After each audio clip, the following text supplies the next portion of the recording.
How did you like working with the Freebirds and Michael Hayes? How were they?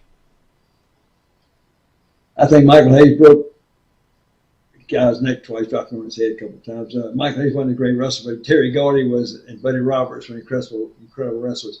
Uh, guy right there with the glass on the right there, Mm-hmm. he started when he was 15 years old. He's just a master in the ring. I had a big thing with Akbar. And at that time, I didn't know how to really work, but anyway, he came and saved the match for me. But he was a great athlete. We were in Japan together as well. In fact, with Stan Hansen, I worked together a lot in Japan with Terry Funk and whatever. But Terry Gordy was a great athlete. Michael Hayes, not so much a wrestler, great talker.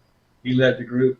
He was a great entertainer. But Buddy Roberts was a little wrestler, and we had some good matches together. So you worked all over the country for all these different promoters. Can you rank the promoters for me, like who you enjoyed working for the most? Let's see. I looked for something big. There was one. He had the longest running independent show in the country in Fort Valley, Georgia. His name was Mike Money.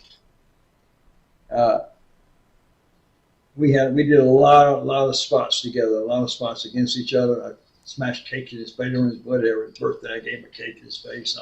He was just a great talent. He was just a big fan actually, but he'd been around wrestling so long. He was real smart to the business. He had in his home, he had, I think, $150, $200 dollars on the wall. He was such a fan.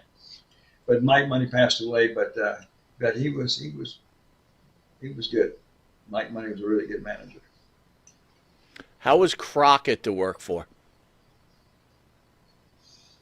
Well, they were like their own.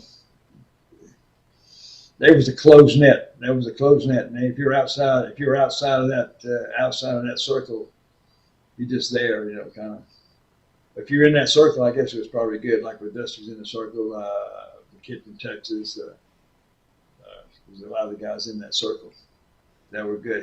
He took care of the boys, and he came in and bought out WCW or bought out Ole, and that's when Dusty came and took back over again. Ole took over from Barnett.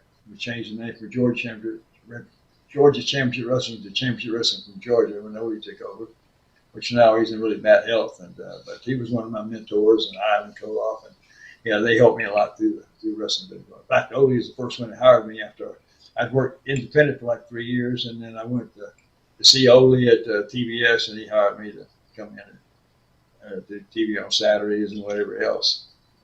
But he got me started there in WCW, or Georgia Championship Wrestling. And I had a little talent wrestling, and then we kept working out and looked pretty good. So we always had some good matches there on the TVS. Now you mentioned Ole. We've had a lot of people, a lot of wrestlers come through the studio over the last few years. Many of them not big fans of Ole Anderson. How did you get along with Ole, and why did other wrestlers have such problems with him? Well, Ole liked tough guys. So if you weren't a tough guy, you were just a guy. You were just there. He and I had a chopping contest one Saturday morning, or whatever day it was, in the restaurant. And I chopped the starch, and he'd chop me back. I chopped him. He'd chop me. Bam, my chest was bleeding. I had the skin knocked off his shirt. He gave up. I wasn't going to give up enough, and I earned my point. I earned my respect from Ole at that point. I never gave up. I just took whatever he gave me. And he liked those tough guys. He loved Buzz Sawyer. Buzz Sawyer was a tough, crazy guy.